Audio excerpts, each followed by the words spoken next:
Do you know many people are having trouble with finding the towing pin for their Mercedes Sprinter? Don't worry. In this video, we'll show you how you do this. Let's start. Step 1. Locate footwell.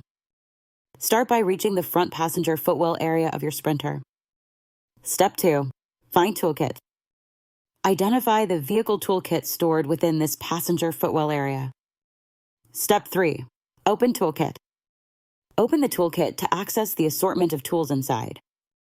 Step 4. Locate towing pin.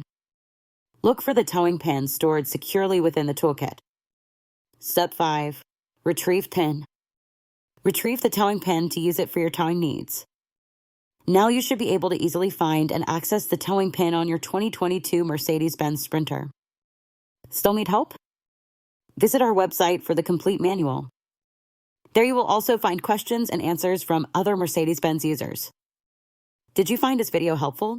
By subscribing, you help us continue to answer users' questions. So, subscribe to our channel. Thanks for watching and see you in the next video.